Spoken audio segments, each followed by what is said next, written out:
Hi friends, அனைவருக்கும் வணக்கம். இன்றைக்கி காலிஃப்ளவர் கிரேவி பண்ணுறோம். இன்றைக்கி அதுக்கு என்னென்ன தேவைன்னு பார்த்துக்குவோம்.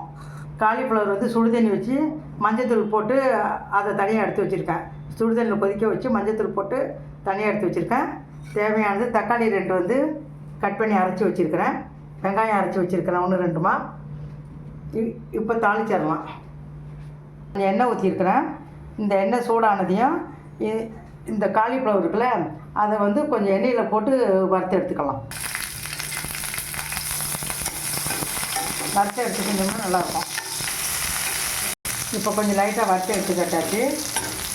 ஸ்டவ்வை ஸ்லோவாக வச்சுட்டு இதை அப்படியே கொஞ்சம் எண்ணெய் எடுத்துக்குவாங்க. இந்த மாதிரி வறுத்து செஞ்சோம்னா ரொம்ப சுவையாக இருக்கும்.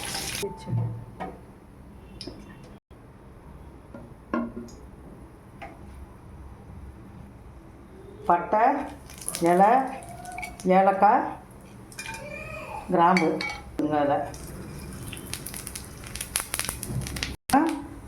3 பச்சை மிளகா கட் பண்ணி வச்சுருக்கேன். அரைச்சி வச்சுருக்கேன் பாருங்கள்.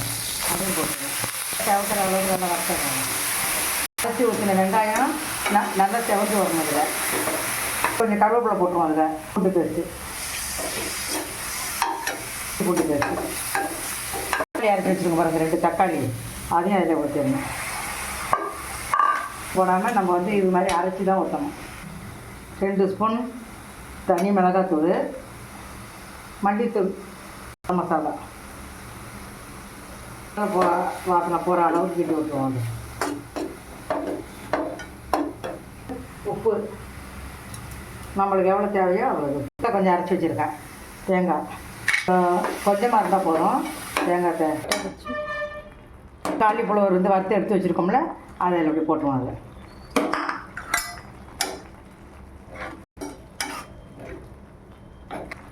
இப்போ ஒரு 5 நிமிஷம் கொஞ்சம் நேரம் அந்த மூடி இருக்கட்டும். கொஞ்சம் சிம்மில் லைட்டாக வச்சுருங்க. இப்போ நல்லா கொதிக்குது. இது கூடவே கொஞ்சோண்டு சிக்கன் மசாலா போட்டு விடுவோம். சிக்கன் மசாலா போட்டோம்னா நல்லாயிருக்கும். கொதிச்சு பாருங்கள். இப்போ ஸ்டவ் ஆஃப் பண்ணிவிட்டு கொத்தமல்லி போட்டுக்கிறோங்க. கிரேவி ரெடி ஆகிடுச்சு. காலிஃப்ளவர் கிரேவி சிக்கன் மாதிரியே இருக்குது. இது வந்து சப்பாத்திக்கு ரொம்ப சுவையாக இருக்கும். நீங்களும் செஞ்சு சாப்பிட்டுட்டு எனக்கு மறக்காமல் லைக் பண்ணுங்கள், ஷேர் பண்ணுங்கள், சப்ஸ்கிரைப் பண்ணுங்கள். மிக்க நன்றி.